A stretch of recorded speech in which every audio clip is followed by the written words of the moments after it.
자, 1번입니다. 분자량 78이고 인화점이 영하 11도씨인 위험물에 대해서 다음 물음에 답하시오.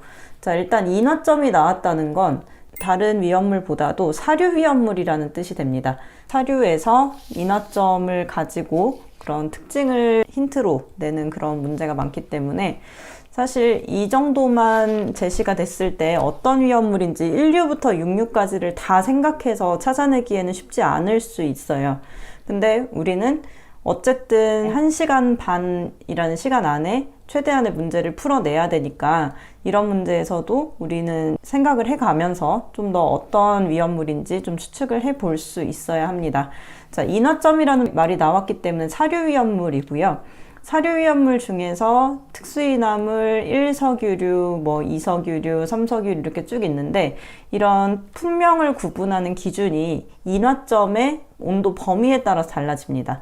근데 인화점이 영하 11도씨라는 건 이것이 특수인화물보다는 1석유류에 해당한다는 걸 우리는 추측을 할 수 있어요. 왜냐하면 1석유류가 인화점 21도씨 미만인 위험물을 통틀어서 분류를 하는 품명이기 때문이고요. 특수인화물의 경우에는 온도 기준이 영하 20도씨 이하인 위험물들을 특수인화물로 분류하기 때문에 1석유류에 어떤 위험물이 있는지 한번 생각을 해보면 우리 암기법으로 1, 2휘, 메, 톨, 벤 그리고 수용성 물질까지 같이 생각을 해줘야 됩니다. 1, 2휘, 메톨벤, 4, 시, 아피. 자, 이런 위험물들이 있는데요. 이 중에서 분자량이 78인 걸 찾으면 이 중에 한 가지가 여기에서 물어보는 그 위험물의 종류가 됩니다. 이렇게까지 찾아야 하나 싶겠지만 생각보다 해보시면 금방 찾을 수 있어요. 일단 휘발유는 분자량이 따로 없고 그리고 분자량이 있다고 하더라도 탄소가 5개에서 10개짜리인 굉장히 큰 분자이기 때문에 78에 해당할 수가 없고요. 메틸에틸 케톤, 톨루엔, 벤젠 이런 식으로 분자식을 쓴 다음에 거기에 해당하는 분자량을 구해보시면 되겠습니다. 자, 이렇게 분자량을 구하게 되면 어떤 게 78이 나오냐면 바로 벤젠이 78이 나오게 됩니다. 벤젠이 C6H6이기 때문에 분자량 구하면 C가 원자량이 10이라서 12 곱하기 6 그리고 H는 1이기 때문에 1 곱하기 6을 했을 때 78이 나오기 때문인데요. 자, 이런 식으로 하나하나 다 구해서 찾는 방식이 가장 우리가 시험장에서 실질적으로 이제 적용할 수 있는 방식이라고 볼 수 있겠습니다. 자, 이 문제는 벤젠에 대해서 물어보는 문제고요. 그러면 위험물의 명칭을 물어보고 있으니까 명칭은 벤젠입니다. 구조식은 그 식을 이렇게 원소 기호 형태가 아니라 그림으로 나타내는 거예요. 자, C가 6개 있으면 우리 위험물에서 항상 육각형이 들어간다고 보시면 됩니다. 근데 이 육각형으로 끝나는 게 아니라 가운데 동그라미 이렇게 그리면 벤젠 고리가 되는데요. 저희 책에는 가끔 이 육각형 안에 이런 식으로 짝대기가 하나 건너 하나씩 이렇게 3개가 그려져 있는 형태가 있는 것도 있어요. 트리니트로 톨루엔이라든가 트리니트로 페놀 이런 식으로 벤젠이 들어가는 구조식에 이렇게 나타내는 경우가 있는데 왼쪽에 동그라미 그린 거랑 똑같은 내용입니다. 그래서 굳이 이 방식대로 그리지 않으셔도 되고 육각형 그린 다음에 가운데 동그라미 그리면 되시는 부분이고요.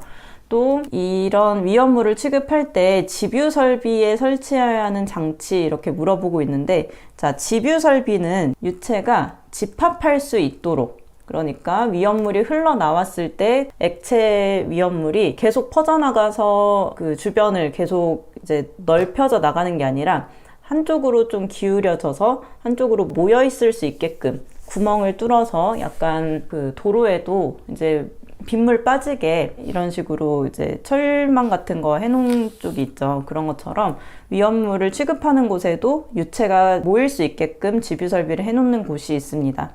자, 그게 집유 설비인데 액체 위험물을 모이라고 하는 설비예요.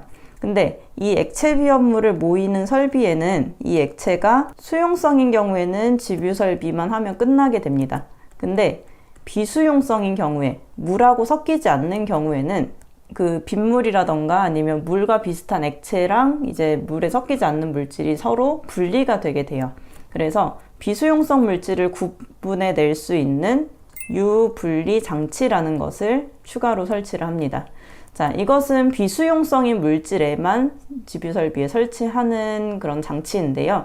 지금 벤젠의 경우에는 비수용성이죠. 일석유류 중에서 비수용성에 해당하는 물질이기 때문에 유분리 장치를 설치한다. 이게 답원의 답이 되겠고, 만약에 이게 수용성인 물질의 그 집유설비라면 유분리 장치를 설치하지 않습니다. 그래서 집유설비라는 빈칸을 채우는 문제에 조금 더 연장을 해서 유분리 장치 이렇게 답을 쓰는 문제가 나왔는데, 이런 답원과 같은 형태가 우리 옛날에 필답형하고 작업형이 분리되어 있었을 때 작업형 유형입니다.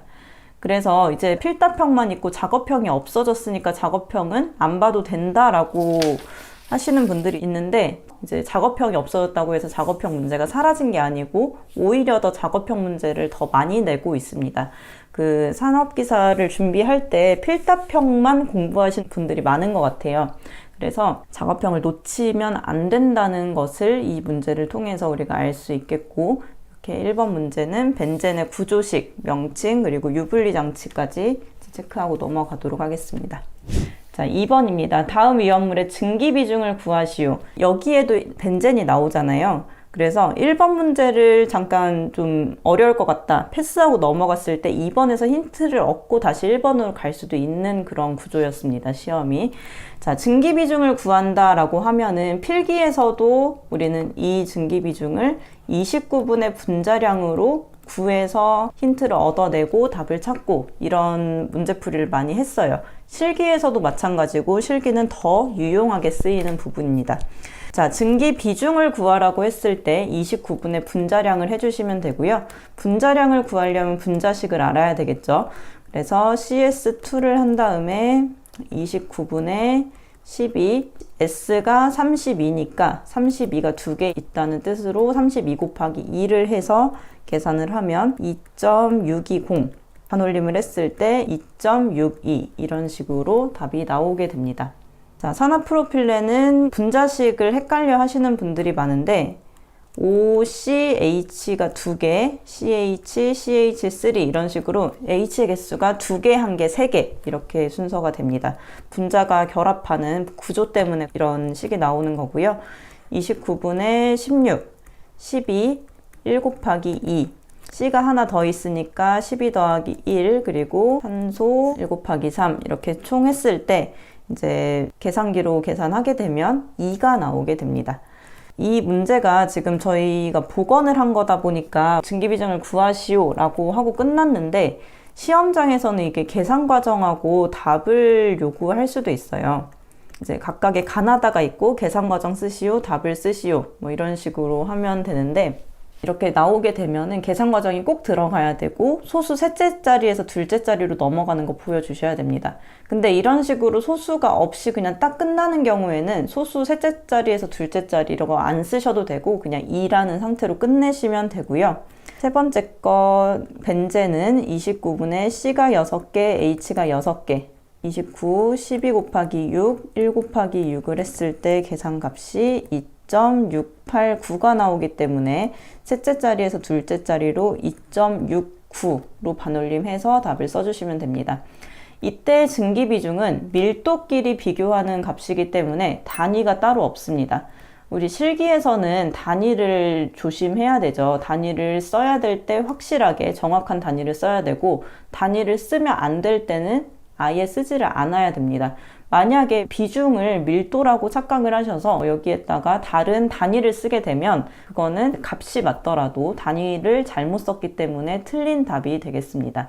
그래서 단위를 조심하셔야 되겠고, 산화프로필렌은 가급적이면 제가 화면에 쓴 요 분자식대로 쓰시는 것을 추천을 드릴게요.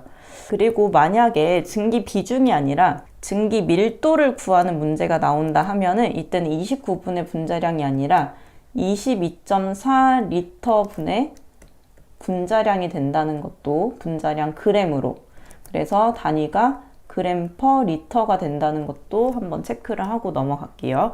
자, 비중에 대한 문제가 많이 나왔지만 요즘은 문제가 계속 어려워지고 까다로워지는 추세이기 때문에 증기 밀도를 구하시오 할 때는 22.4분의 분자량이 된다는 것도 같이 체크를 해보도록 하겠습니다. 자, 3번입니다. 동식물유류를 요오드 값에 따라서 분류하고 범위를 쓰시오. 동식물유류가 제4류 위험물 중에서 가장 마지막에 있는 품명이죠. 그 요오드 값에 따라서 건성유, 반건성유, 불건성유 이렇게 세 가지로 나눠지는데, 기름인 이런 유지들이 탄소가 계속 이어져서 결합하는 이런 상태로 되어 있는데, 여기에 요오드가 얼만큼 들어가느냐에 따라서 요오드가 많이 들어가면 건성유, 적게 들어가면 불건성유, 그 중간 값이면 반건성유 이렇게 나누게 됩니다. 자, 요오드 값이 130 이상인 경우에는 건성유가 되고, 반건성유는 100 이상, 130 미만, 그리고 불건성유는 이렇게 제가 100 미만으로 교재에 수록을 해놨는데, 미만으로 다시 쓸게요. 이게 항상 논란이 많아요. 왜냐하면 건성유, 반건성유, 불건성유를 130 초과인지 아니면 뭐 미만인지 이상인지 이거를 구분하는 책이 없습니다.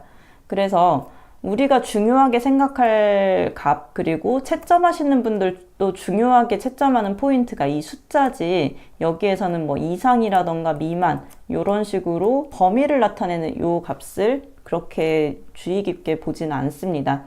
그래서 건성유 130 이상, 반건성유 100에서 130, 불건성유 100 미만 교재에 있는 대로 암기를 하시면 될 것 같고요. 100 이하 이런 식으로 간단하게 쓰시는 것보다는 이렇게 130 이상, 100에서 130 미만, 100 미만 이렇게 분류를 하고 범위에 숫자를 정확하게 쓰시는 그 부분이 정답이 되는 포인트가 되겠습니다.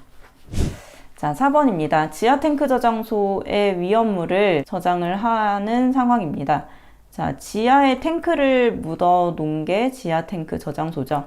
자, 탱크가 하나 있으면 뭐 이 탱크가 뭐 지면까지 몇 미터 간격을 두어야 되냐, 탱크 전용실까지 몇 미터, 그리고 탱크 전용실의 두께는 몇 미터이냐, 이런 식으로 탱크의 두께를 물어보는 게 지하 탱크 저장소의 주된 그런 유형이죠.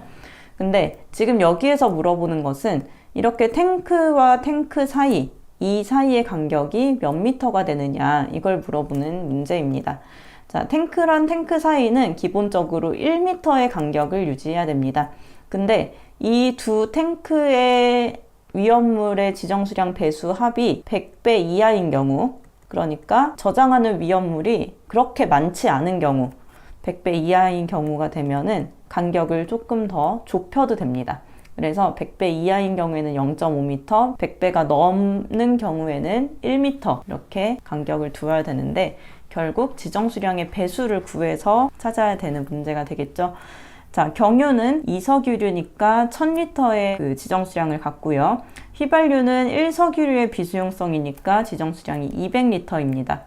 그럼 계산해보면 경유가 1000분의 2만이 되겠고, 휘발유는 200분의 8000입니다.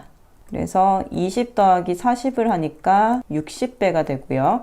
두 번째, 경유가 8000리터가 있으면 이렇게 계산을 하고, 휘발유가 2만 리터가 있으면 200분의 2만으로 계산을 했을 때 8 더하기 100이 되니까 108이 되겠네요. 4번에서는 1000분의 2만 그리고 200분의 2만 이렇게 하게 되면은 20 더하기 100이니까 120이 됩니다. 자, 가번의 경우에는 지정수량의 배수 합을 구했더니 60, 그러니까 100이 넘질 않았습니다. 위험물을 저장하는데 그렇게 많은 양이 아니라고 판단이 되는 상황이에요. 그래서 탱크 사이 간격을 0.5m로 할 수 있고요. 나번과 다번은 둘 다 100배가 넘었습니다. 그렇기 때문에 1m의 간격을 해야 됩니다. 그래서 최소 거리를 쓰라고 했으니까 몇 미터 이상을 물어보는 게 아니고 최소로 할 수 있는 거리인 0.5, 1m, 1m 이렇게 써주시는 게 답이 되겠습니다. 자, 5번입니다. 분말소화약제의 화학식을 쓰시오. 자, 이런 식으로 1번부터 20번까지 문제 중에서 이렇게 주는 문제가 반드시 나올 거예요. 그래서 이런 문제는 꼭 맞추실 수 있겠죠. 그리고 조금 어려운 문제라고 하더라도 생각해서 부분 점수를 받아내신다면 충분히 60점은 넘을 수 있는 시험입니다. 자, 분말소화약제의 화학식 명칭을 쓰는 게 아니라 원소 기호를 통해서 쓰게 되면은 NaHCO3, KHCO3, NH가 4개, H2PO4가 되는 이런 식을 답으로 쓰시면 되겠죠. 자, 근데 이 분말소화약제는 이런 화학식을 물어보는 것보다도 분해식을 물어보는 경우가 더 많습니다. 그리고 이 분해식 중에서도 일종 분말소화약제는 270도씨에서 분해식과 850도씨에서 분해식이 다르다는 거 합격족보 통해서 한번 확인해 보시고요. 3종 분말소화약제는 1차 분해식과 2차 분해식이 달라집니다. 우리가 기본적으로 알고 있는 분해식은 2차 분해식이고 2차 분해식 가기 전에 1차 분해식이 하나 더 있습니다. 그 내용까지 같이 정리를 해두시면 시험에 다른 내용이 나오더라도 주실 수 있는 확률이 더 높아질 거고요. 그리고 분해식 하실 때 항상 주의하실 점은 개수를 꼭 맞추셔야 됩니다. 분해식을 뭐 화살표 써서 화학식만 쭉 나열한다고 끝나는 게 아니라 그 안에 개수까지 맞춰야 반응식 문제에서는 정답으로 인정이 된다는 것까지 확인을 해 보시면 좋겠습니다. 자, 6번입니다. 다음 보기 중에서 금수성 및 자연발화성 특징, 삼류위험물을 물어보는 거죠. 삼류위험물 중에서도 동시에 이 두 가지 특징을 가지는 게 무엇이냐. 자, 이런 식의 문제가 약간 필기 문제 유형 거라고 생각이 됩니다.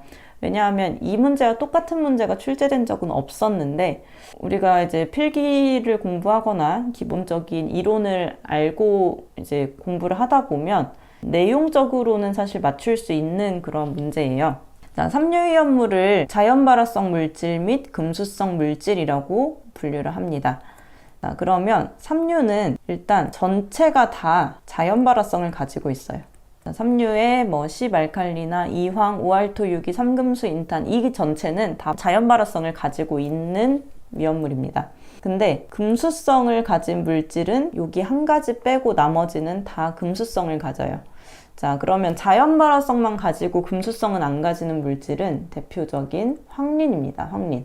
그래서 삼류위험물은 다 주수 금지이지만 물속에 보관 또는 물을 뿌려서 물로 소화할 수 있는 것은 황린입니다. 그래서 삼류의 자연발화성 물질은 황린이고 자연발화성과 금수성을 동시에 가진 물질은 황린을 제외한 나머지 삼류입니다.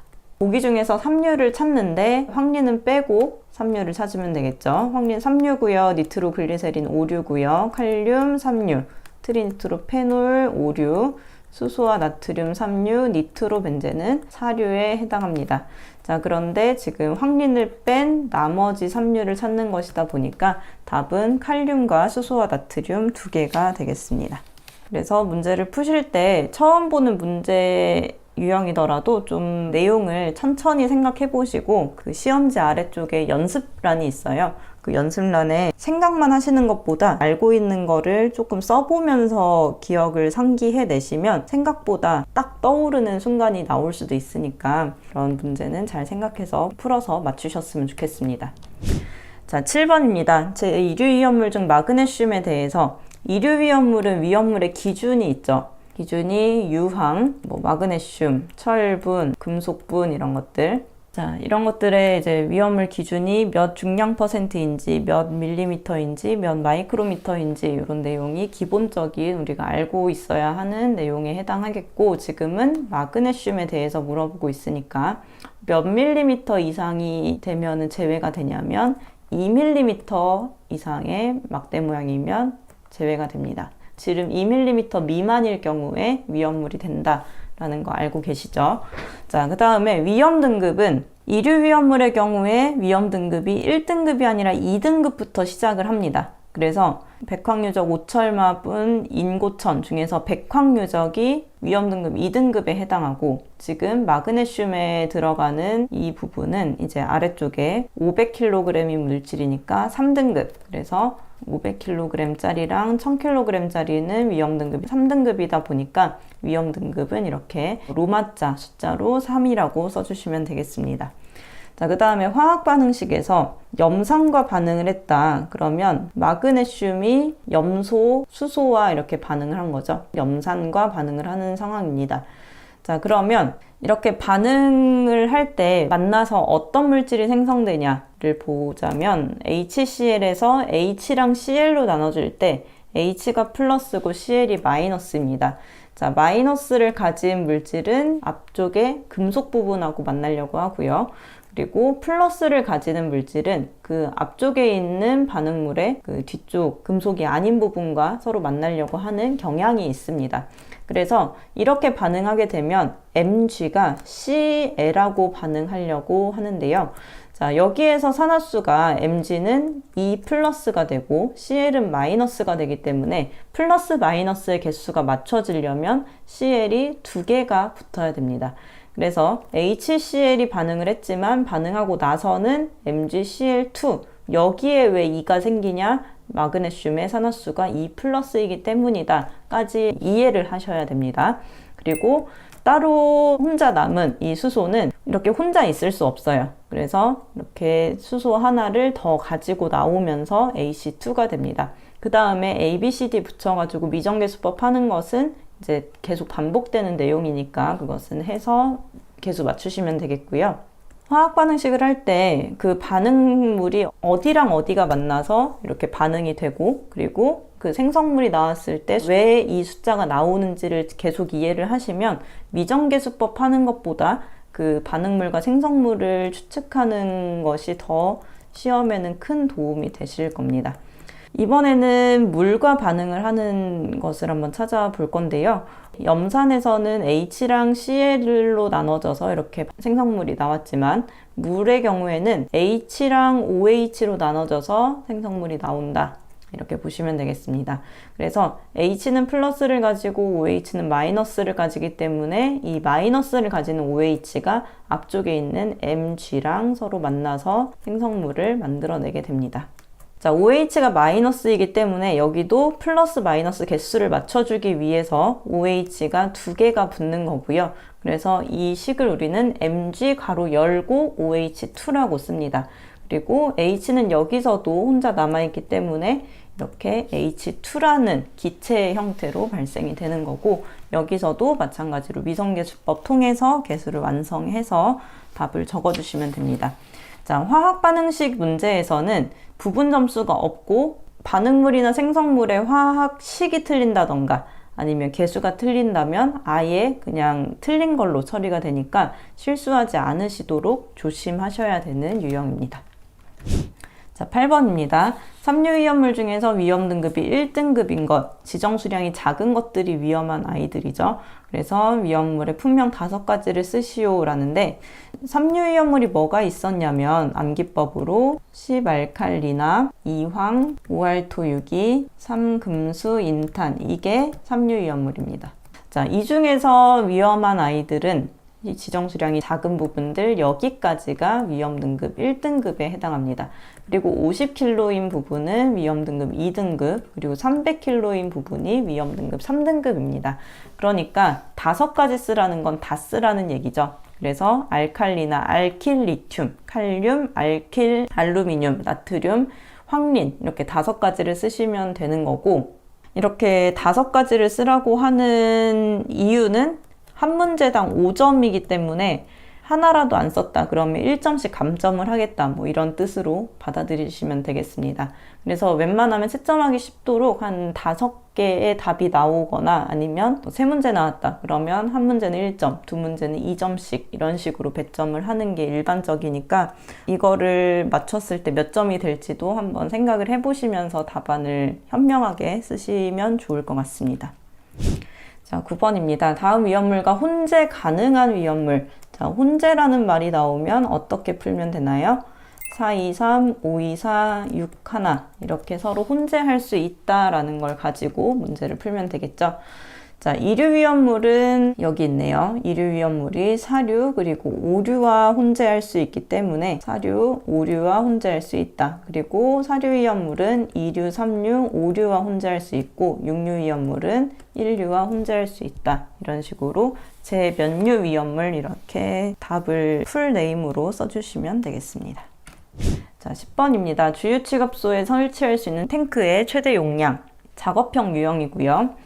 이렇게 취급소, 저장소, 제조소 이런 제조소 등에 관련된 문제는 거의 다 작업형 유형이라고 보시면 됩니다. 자, 예전에 이제 많이 나오던 유형이었는데 이 2가지가 자주 나왔었어요. 주유취급소에 탱크를 몇 리터로 해야 하느냐, 고속도로인지 아니면 그냥 고정 주유 설비인지. 근데 보일러 전용 탱크나 폐유 탱크는 잘 나오는 유형은 아니었지만 이제 문제를 어렵게 내기 위해서 점점 범위가 넓어지고 있어서 이런 문제가 나왔다고 보시면 되겠습니다. 자, 주유취급소, 고속도로가 아닌 일반 도로에 있는 동네에 있는 주유취급소는 탱크 하나당 5만 리터의 용량을 유지를 해야 됩니다. 그런데 고속국도라고 하는 게 고속도로 얘기하는 거예요. 우리가 이제 톨게이트 통과해서 돈을 지불하고 타는 그런 도로 있죠. 자, 그런 도로는 보통 장거리를 이동하는 게 많기 때문에 그만큼 기름도 많이 저장을 하고 있어야 주유를 해줄 수 있습니다. 그래서 탱크의 용량이 일반 국도보다 더 커요. 그래서 여기는 6만 리터를 저장해야 된다라고 알고 계시면 되겠고, 자, 보일러 전용 탱크는 보일러가 이제 열을 공급할 때 쓰는 그런 탱크잖아요. 그래서 연료용으로 쓰는 탱크 10,000리터를 저장해야 되고, 그리고 폐유 탱크에는 2,000리터가 기준 양이 되겠습니다. 그래서 이 공간마다 몇 리터까지의 탱크 용량을 할 수 있는지 이걸 정리해 두시면 되겠고, 한번 출제됐던 문제는 다음 회차, 그 다음 3년 이내에는 꼭 다시 출제되는 경향이 있으니까 이런 2022년도 특히 이 기출문제들은 나왔던 문제의 답은 모두 암기를 해 두시는 게 좋겠습니다.